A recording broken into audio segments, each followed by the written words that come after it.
Pour ce que l'Esprit veut nous donner ce matin, je vais vous inviter à tourner dans la Genèse au chapitre 15. On va lire du verset 1 au verset 6 pour introduire le sujet que l'Esprit veut nous donner ce matin. Je vous dirais un genre d'étude sur un mot en particulier que l'Esprit veut vraiment nous développer et nous démontrer un peu tous les impacts, je dirais, tout ce que ça peut comporter. Ce mot-là et ce qu'il englobe, on pourrait dire. Dans la Genèse au chapitre 15, on va débuter à partir du verset 1 jusqu'au verset 6. Donc, on se transporte au temps d'Abraham, avant qu'il soit appelé Abraham. Et on voit qu'il est dit, après ces événements, la parole de l'Éternel fut adressée à Abraham dans une vision. Et il dit, Abraham, ne crains point, je suis ton bouclier, et ta récompense sera grande, sera très grande. Abraham répondit, Seigneur, Éternel, que me donneras-tu? Je m'en vais sans enfant. L'héritier de ma maison, c'est Éliézer de Damas. Et Abraham dit, voici, tu ne m'as pas donné de postérité, et celui qui est né dans ma maison sera mon héritier. Alors la parole de l'Éternel lui fut adressée ainsi, ce n'est pas lui qui sera ton héritier, mais c'est celui qui sortira de tes entrailles qui sera ton héritier. Et après l'avoir conduit dehors, il dit, regarde vers le ciel et compte les étoiles, si tu peux les compter. Et il lui dit, telle sera ta postérité. Abraham eut confiance en l'Éternel, qui le lui imputa à justice. On va arrêter là. On voit ici, comme nous le savons, le fait qu'Abraham ait quitté son pays, ait quitté sa patrie, pas besoin d'y tourner, mais comme vous le savez, on trouve ces choses dans la Genèse au chapitre 12, versets 1 à 4, ça nous décrit pas mal l'appel de Dieu à Abraham, les promesses que Dieu lui a faites. Et on sait qu'Abraham aussi, comme il nous l'a dit dans Josué, encore pas besoin de tourner, Josué 24, versets 2, 3, Abraham a quitté sa patrie, mais il a quitté aussi la maison de son père, il a quitté ses anciens dieux pour s'attacher à l'Éternel, un Dieu que ses pères ne connaissaient pas, un Dieu qui s'est révélé à lui, qui était différent des autres dieux qu'il lui avait appris à servir. On voit que sur l'appel de ce Dieu, qui est l'Éternel notre Dieu, Abraham est parti. Et il a cheminé où Dieu a voulu qu'il chemine. On voit que rendu où qu'on est là, Abraham rappelle à Dieu que Dieu lui avait promis une postérité. Ça faisait partie des promesses. Un territoire, une postérité. Mais qu'il n'avait rien vu encore de cela arriver. Et Dieu lui a fait renouveler sa promesse. Et Dieu, comme on le sait, l'a amené dehors. Et dans ce temps-là, ça devait être grandiose parce qu'aujourd'hui, la pollution lumineuse nous empêche de voir toutes les étoiles qu'il y a. Vous savez, quand il y a beaucoup de lumière, vous regardez au ciel, vous voyez des étoiles, mais vous les voyez pas toutes. Si vous allez dans un endroit dans plein bois, où il n'y a pas de pollution lumineuse alentour, et que vous avez un ciel étoilé, vous allez en voir des milliers de plus que qu'est-ce qu'on peut voir en d'autres temps. Donc, à ce temps-là, imaginez-vous, il devait en voir beaucoup, parce qu'il n'y avait pas d'industrialisation, il n'y avait pas de lumière partout. Donc, il devait voir vraiment ce qu'il y avait à voir. Et Dieu lui a dit, essaye de les compter. Telle sera ta postérité. Et qu'est-ce qu'Abraham a fait? La Bible nous dit, Abraham a cru. Il a cru à Dieu. Et qu'est-ce que Dieu a fait? Dieu lui a imputé à justice. L'Esprit veut nous parler d'imputabilité ce matin. Nous aider à comprendre c'est quoi ça? Le fait que Dieu lui ait imputé à justice. Le fait d'avoir cru. Quand on regarde selon le dictionnaire, je vous dirais que le français a une définition floue, vague du mot. Ça dit que quand tu imputes à quelque chose, tu l'appliques sur lui. Tu le mets sur le compte de la personne. En d'autres mots, si j'impute à quelqu'un d'avoir menti, c'est que, je mets ça sur son dos, il a menti. On peut imputer des choses à quelqu'un pour différentes raisons. Je peux imputer à quelqu'un la faute que telle affaire soit arrivée, puis je peux lui dire, c'est de ta faute. Je lui impute cette faute. Je la mets sur lui. Je l'applique sur son dos. En d'autres mots, c'est sa faute. Imputer, c'est d'appliquer sur quelqu'un quelque chose. C'est de le mettre sur le compte de quelqu'un. En sens large, c'est ce que ça veut dire. On voit qu'un bel exemple, pas besoin d'y tourner, faites juste écouter. Dans le Deutéronome, on va retrouver certains exemples, mais entre autres, je vais vous en citer un. Bref, on voit qu'il dit, si tu fais à ton prochain un prêt quelconque, tu n'entreras point dans sa maison pour te saisir de son gage. Tu resteras dehors, et celui à qui tu fais le prêt t'apportera le gage dehors. Si cet homme est pauvre, tu ne te coucheras point en retenant son gage. Tu le lui rendras au coucher du soleil, afin qu'il couche dans son vêtement et qu'il te bénisse. Et cela te sera imputé à justice devant l'Éternel ton Dieu. Voyez ça dans le Deutéronome chapitre 24, j'ai lu du verset 10 au verset 13. Un peu pour démontrer l'exemple.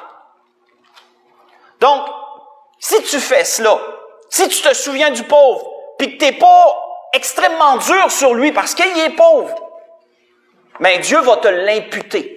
Dieu va mettre ça sur ton compte. Il va appliquer ta justice, ta bonté, il va l'appliquer sur toi. Donc, OK. Moi, quand l'Esprit me montrait ça, j'essayais de m'imaginer. OK, il va l'appliquer. Mais ça allait plus loin que ça. Ça s'arrêtait pas là. Quand que Dieu a donné cette promesse à Abraham, quand Dieu a dit qu'il l'imputait à justice à Abraham, quand on va voir le mot hébreu, là, on retrouve, frères et sœurs, je dirais, là, une image qui amène un sens extrêmement plus profond au mot que simplement de l'appliquer. Qu'est-ce que ça veut dire d'appliquer quelque chose sur quelqu'un? Ça implique quoi, ça? Quand on regarde le mot hébreu, qui se dit kashab, pour dire imputé dans la Genèse 15, vous savez que ça a été dit. Kashab qui veut dire tresser, tisser, interpénétrer. Donc, autrement dit, entremêler les choses. On dit, OK, ça veut dire quoi? Quand Dieu dit qu'il va imputer à justice à Abraham, ça veut dire qu'à cause de ce qu'il a fait, à cause qu'il a cru, il va entremêler, il va tresser sa vie de bénédiction, de justice.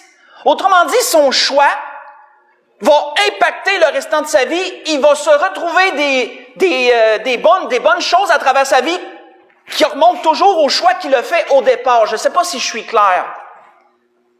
Pensez à une trame, admettons, pensez à une trame qui est fabriquée, qui est tissée, qui est avec un métier à tisser ou peu importe.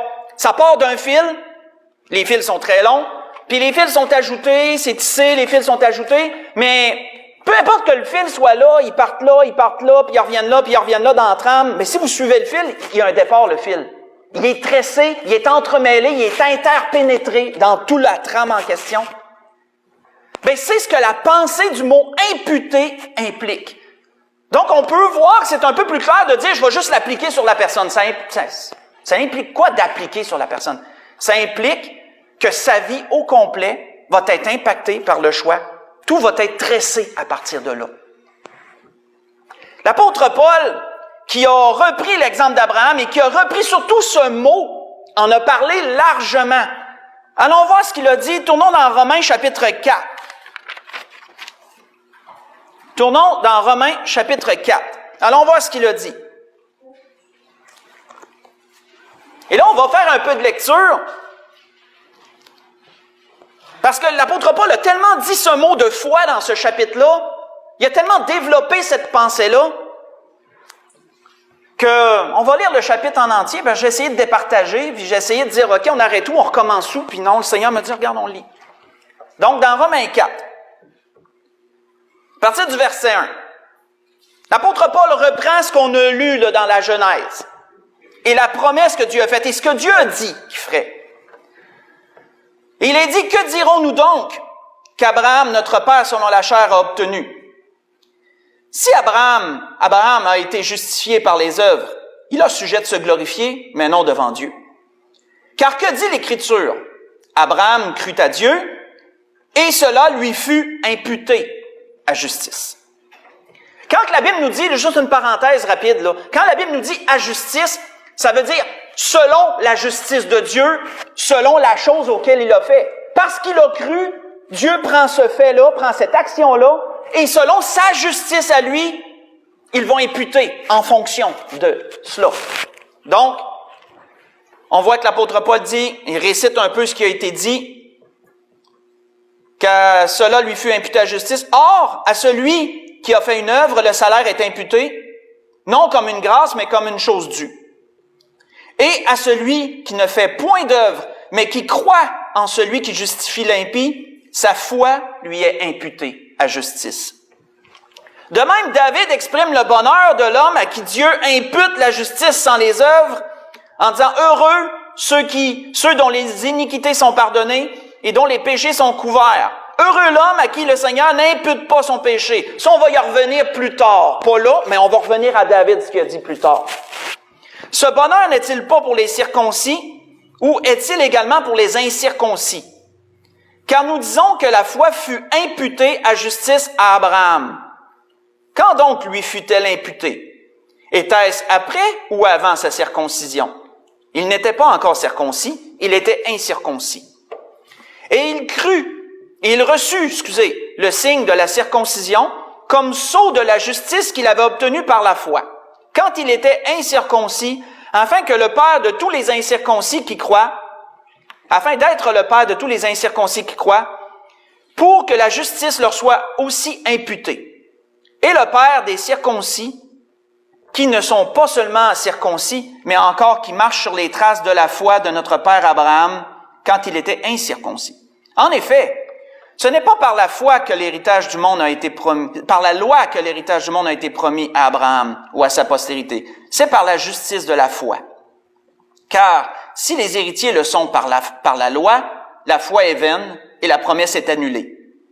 Car la loi produit la colère, et là où il n'y a point de loi, il n'y a point non plus de transgression. C'est pourquoi les héritiers le sont par la foi, pour que ce soit par grâce, afin que la promesse soit assurée à toute la postérité, non seulement à celle qui est sous la loi, mais aussi à celle qui a la foi d'Abraham. Notre Père à tous, selon ce qu'il y est écrit, « Je t'ai établi Père d'un grand nombre de nations. » Il est notre Père devant celui auquel il a cru, Dieu qui donne la vie aux morts et qui appelle les choses qui ne sont point comme si elles étaient. Espérant contre toute espérance, il crut et devint ainsi le Père d'un grand nombre de nations, selon ce qui lui avait été dit, telle sera ta postérité. Et sans faiblir dans la foi, il ne considéra point que son corps était déjà usé, puisqu'il avait près de 100 ans et que Sarah n'était plus en état d'avoir des enfants. Il ne douta point par incrédulité au sujet de la promesse de Dieu, mais il fut fortifié par la foi, donnant gloire à Dieu, et ayant la pleine conviction que ce qu'il promet, il peut aussi l'accomplir. C'est pourquoi cela lui fut imputé à justice. Mais ce n'est pas à cause de lui seul qu'il est écrit que cela lui fut imputé. C'est encore à cause de nous, à qui cela sera imputé. Je répète, c'est encore à cause de nous, à qui cela sera imputé. À nous qui croyons en celui qui a ressuscité des morts, Jésus notre Seigneur, qui a été livré pour nos offenses et qui a ressuscité pour notre justification. Arrêtons ici. Ce que l'apôtre Paul, entre autres choses, parce qu'il voulait amener plusieurs choses aux Romains à travers tout ça, là, mais entre autres choses qu'il a amené, c'est que le fait que Dieu lui a imputé, pas seulement appliqué, mais le fait que, à cause qu'il a cru, Dieu a entremêlé sa vie de cet effet qu'il a cru. Dieu, dans le temps, ça s'est pas arrêté dans le temps. Ça a été que jusqu'aujourd'hui, tous ceux qui croient sont la résultante d'Abraham qui l'a cru. Donc, voyez-vous comment la trame, voyez-vous comment le fil peut s'étirer loin. Si Dieu impute quelque chose à justice à quelqu'un, imaginez comment ça peut aller loin. Ça n'a pas juste arrêté à Abraham, ça l'a été à sa postérité après lui, ça l'a été jusqu'à nous aujourd'hui. Ça, c'est à cause que Dieu a imputé à justice à Abraham le fait qu'il a cru. Tous ceux aujourd'hui qui croient par la foi, comme l'apôtre Paul le disait aux Galates, qu'est-ce qu'il disait? Comme Abraham crut à Dieu, et cela lui fut imputé à justice, reconnaissez donc que tous ceux qui ont la foi sont fils d'Abraham, eux autres aussi. Vous voyez ça dans Galates 3, versets 6 et 7. Alors, frères et sœurs, on peut avoir une idée un peu plus grande, c'est quoi d'imputer à justice et à quel point que c'était pas quelque chose de banal que Dieu fasse cela. C'était pas quelque chose de banal. On voit que Jacques utilise également l'exemple pour démontrer que Dieu n'impute pas à justice quelque chose sur la foi seule, mais sur les œuvres qui suivent la foi. Vous voyez ça aussi dans Jacques chapitre 2, pas besoin de tourner si vous le lisez pendant la semaine. Jacques chapitre 2, verset 21 au verset 24. Un autre bon exemple, pour encore démontrer ce fait, l'imputabilité que Dieu peut donner. Un autre bon exemple, et dans les psaumes, vous pouvez tourner avec moi, on va y aller dans le psaume 106. Dans le psaume 106, on va aller lire un autre petit exemple, plus bref, d'un autre homme que vous connaissez, que vous avez entendu. Psaume 106, si on lit à partir du verset 28 jusqu'au verset 31,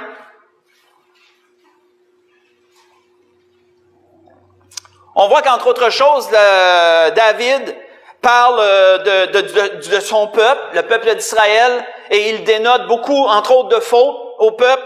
Et on voit qu'il est dit à partir du verset 28, « Ils s'attachèrent à Baal-Péor et mangèrent des victimes sacrifiées aux morts. » Ça, pensez après Balaam et Balak, là.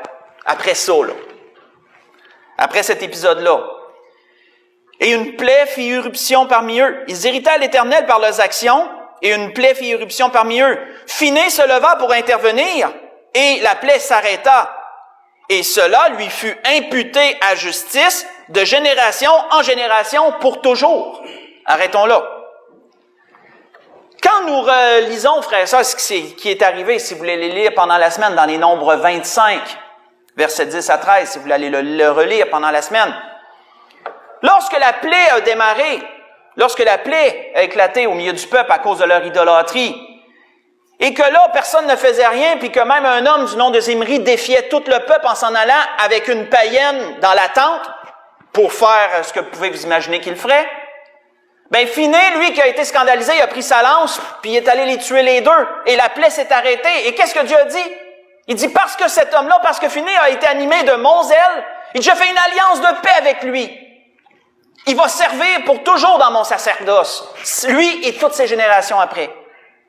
Dieu le lui a imputé à justice. Son choix, son action a amené une série d'événements qui, dans la suite de sa vie à lui et dans la suite de la vie de sa génération, ça a toujours resté tressé, entremêlé ça, toujours.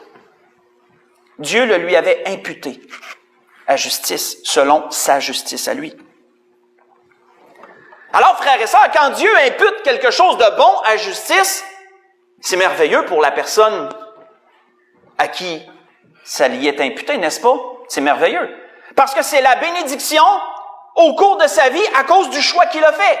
Il va retrouver des effets de cela tout au cours de sa vie. Même ses générations après lui, peut-être, vont en retrouver des effets, eux autres aussi. Parce que Dieu peut imputer à justice selon la période de temps qu'il le désire. Ça peut durer, selon la vie d'une personne, mais ça peut durer plusieurs vies après, aussi les générations, là, les autres après. Donc, c'est merveilleux. Mais qu'arrive-t-il quand c'est négatif? Parce que l'imputabilité fonctionne dans les deux sens. C'est pas seulement positif, l'imputabilité, ça peut être aussi négatif. Tournons dans le Lévitique, chapitre 17. Allons voir un exemple. Qu'est-ce qui arrive quand c'est négatif? Ça peut l'être. Il y en a qui l'ont vécu. Dans le Lévitique, chapitre 17, prenons un exemple.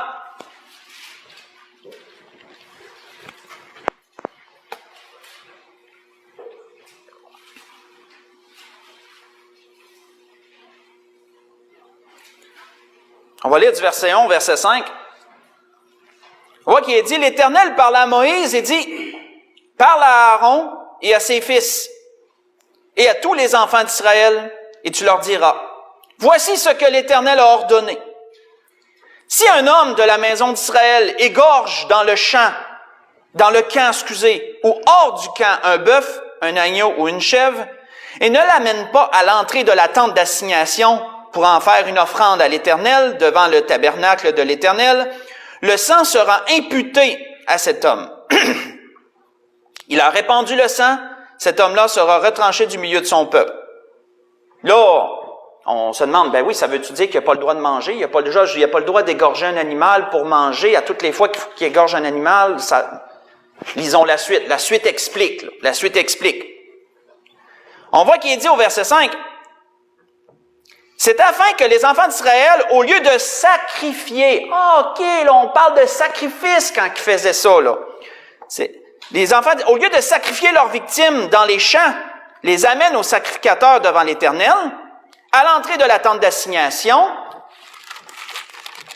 et qu'ils offrent à l'Éternel en sacrifice, qu'il les offre à l'Éternel en sacrifice d'action de grâce. Donc, on va arrêter là. Donc, qu'est-ce que Dieu disait? Si quelqu'un, parce que malheureusement, le peuple d'Israël avait copié un peu sur certaines nations, peut-être en Égypte et ailleurs. Donc, il y en a qui offraient des sacrifices sans aller à la tente d'assignation, là où les sacrifices devaient être offerts par celui qui devait les offrir, et ils décidaient de le faire eux-mêmes dans le camp ou hors du camp. Et qu'est-ce que Dieu dit? S'ils font ça, ça va leur être imputé. Autrement dit, il va y avoir une condamnation sur eux, appliquée sur eux, et penser un peu à ce qu'on a compris du terme, à cause de cela. Mais on voit que ça serait ici, c'était assez direct, hein, parce que la Bible nous dit, il serait retranché du milieu de son peuple, ça veut dire qu'il serait mis à mort. Donc, on voit que ça s'arrêterait assez rapidement. Là. Ça serait pas une série de malheurs, sa vie, il serait pas une vie de malheur, mettons, ça s'arrêtait assez rapidement. Mais l'imputation était là pareil. Donc, démontrant que l'imputation peut être aussi une chose négative. Parenthèse que je veux ouvrir et refermer, parce que quand je lisais ça, moi, il y a comme comment je pourrais dire, un parallèle qui m'est venu, que j'ai trouvé merveilleux. Ça a le rapport avec nos sacrifices personnels. Parce que nous aussi, on offre aujourd'hui encore des victimes spirituelles à Dieu. Hein? On offre nos corps en sacrifice à Dieu, comme le Romains 12 disait au verset 1. On offre nos prières, sont comparées à de l'encens qui monte vers Dieu. Nos louanges, notre adoration. Mais on voit ici quoi, frères et sœurs? Et là, c'est dans un parallèle. C'est un peu en dehors du message, mais vu qu'on est là, l'Esprit me mettait à cœur d'en parler. Mais qu'est-ce qu'eux, ils étaient ordonnés de ne pas faire? Ils étaient ordonnés de ne pas offrir le sacrifice un peu partout. Il y avait un endroit pour ça. Il y avait un endroit pour offrir le sacrifice. C'était à la tente d'assignation. C'était là qu'il fallait que ça se passe.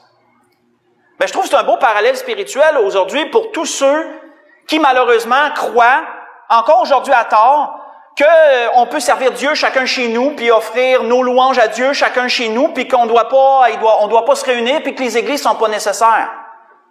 Moi, je trouve qu'il y a un beau parallèle spirituel ici à faire, qu'il y a un endroit, on peut offrir des louanges à Dieu et tout chez nous, mais il y a un endroit où on doit se réunir ensemble, l'Église, l'Assemblée, l'Ecclésia, et là, on offre les sacrifices spirituels à Dieu. On offre nos corps, on offre nos louanges, on offre nos prières, etc. Je trouvais que c'est un beau parallèle spirituel à ramener avec ce qui était dit ici. Donc, je referme la parenthèse. C'est un peu en dehors du message, je referme la parenthèse. On voit qu'un autre homme qui en parle de cela, c'est David. Faites juste écouter. Je vous disais tantôt qu'est-ce que l'apôtre Paul avait lu. On allait y revenir. Là, on va y revenir. Faites juste écouter. Qu'est-ce que David a dit à propos de ce terme, à propos de cette pensée-là d'imputabilité?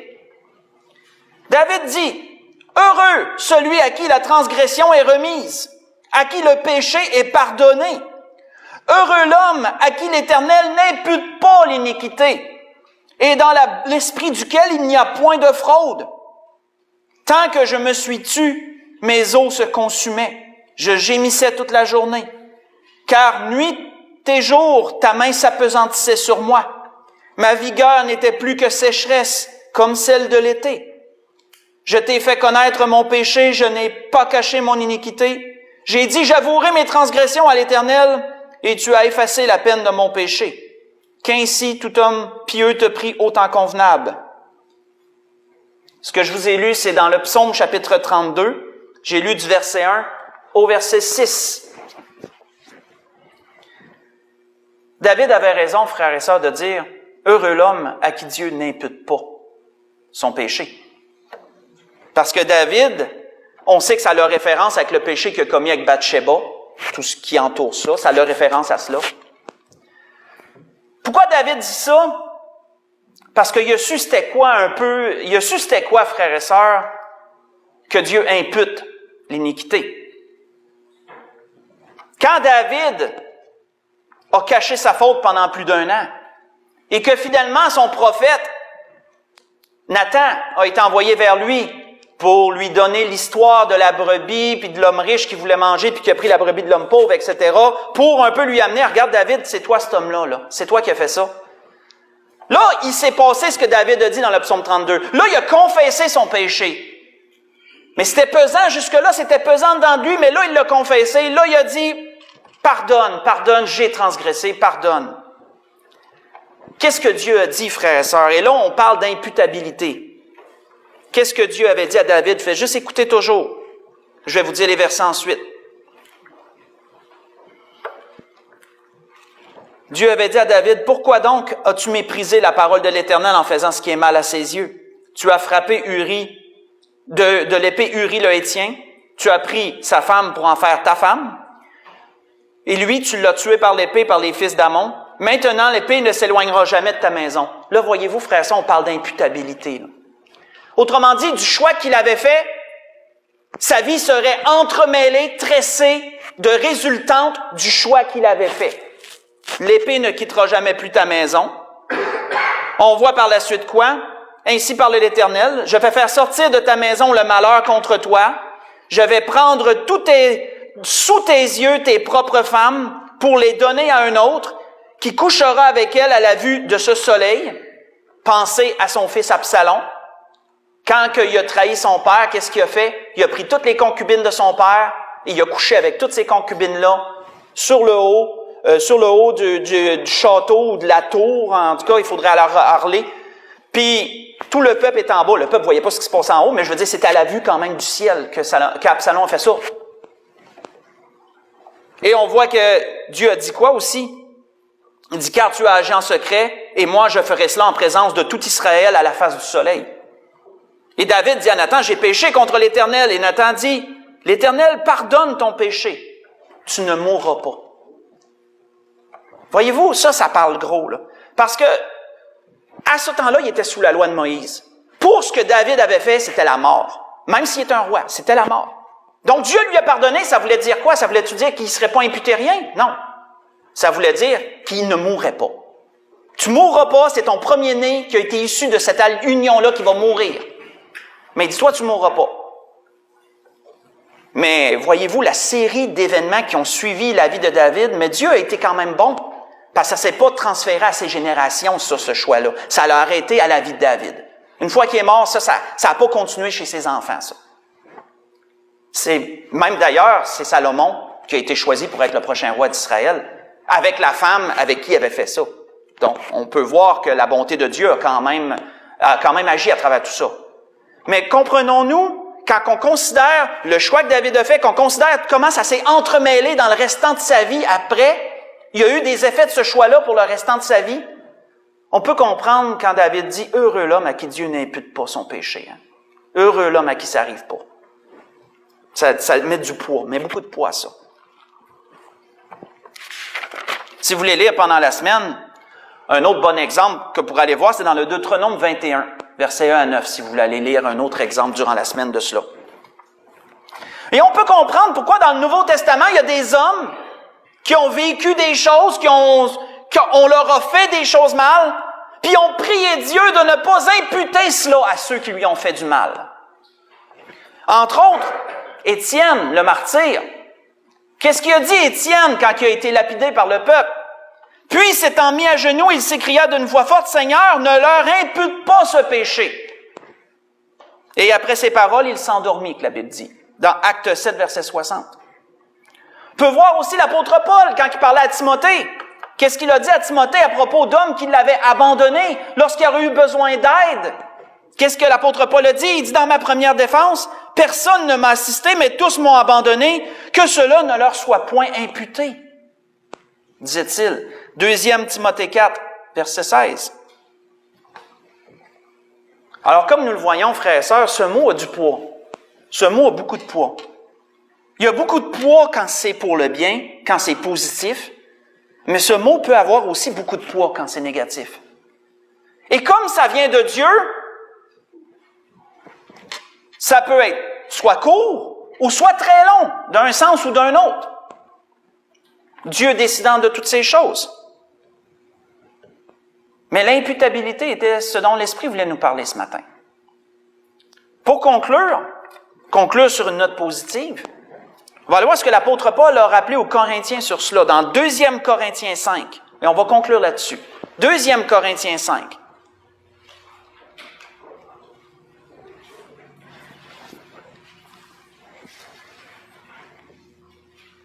Deuxième Corinthiens 5, on va lire à partir du verset 17.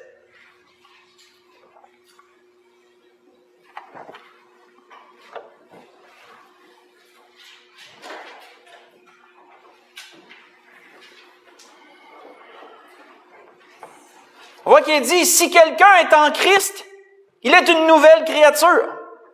Les choses anciennes sont passées, voici toutes choses sont devenues nouvelles. Et tout cela vient de Dieu, qui nous a réconciliés avec lui par Christ et qui nous a donné le ministère de la réconciliation. Car Dieu était en Christ, réconciliant le monde avec lui-même, en n'imputant point aux hommes leur offense. Et il a mis en nous la parole de la réconciliation. Nous faisons donc les fonctions d'ambassadeurs pour Christ. Comme si Dieu exhortait par nous. Nous vous en supplions au nom de Christ, soyez réconciliés avec Dieu. Celui qui n'a point connu le péché, il l'a fait devenir péché pour nous, afin que nous devenions en lui justice de Dieu. Frères et sœurs, c'est tellement merveilleux quand on comprend ça. Qu'est-ce que Dieu a fait? Dieu a offert la grâce, et il offre encore la grâce à tous les hommes, en ne leur imputant pas leurs péchés passés. Autrement dit, si tu viens à Christ, tes péchés passés, Dieu te les imputera pas. Il permettra pas, autrement dit, que ça s'entremêle dans tout le courant de ta vie, ce que tu as fait avant. Dieu va permettre qu'il y ait une cassure. Les choses anciennes sont passées. Voici toutes choses sont maintenant nouvelles. Et c'est la grâce que Dieu nous a faite à chacun d'entre nous qui sommes venus au pied de sa croix. Et c'est merveilleux de comprendre ça. Et c'est merveilleux, frères et sœurs, de comprendre avec plus de profondeur, comme l'Esprit a voulu le faire, le sens du mot imputé. Quand la Bible nous dit que Abraham a cru et cela lui fut imputé à justice. Imaginons-nous si nous faisons des choses pour Dieu et que Dieu décide de nous les imputer à justice. Comment ça peut être merveilleux pour nous? Prions justement pour le renouvellement de l'esprit, comme on a parlé. Prions que nous puissions agir de plus en plus pour le Seigneur, consacrer nos vies de plus en plus au Seigneur, afin que nous soient imputés par la justice de Dieu toutes ces choses. Et prions pour ceux qui nous font du mal, peut-être directement ou indirectement. Prions comme Étienne, que le Seigneur ne leur impute pas ses péchés. Parce que si Dieu impute le mal, on peut s'imaginer, nous on le sait, on peut s'imaginer comment ils vont le vivre, comment ils vont le prendre chaud. Et le Seigneur ne nous demande pas d'avoir un esprit de vengeance puis de vouloir que les gens souffrent. C'est pas ça que le Seigneur demande. Donc c'était ce que l'Esprit voulait nous donner ce matin. On peut conclure avec un dernier cantique.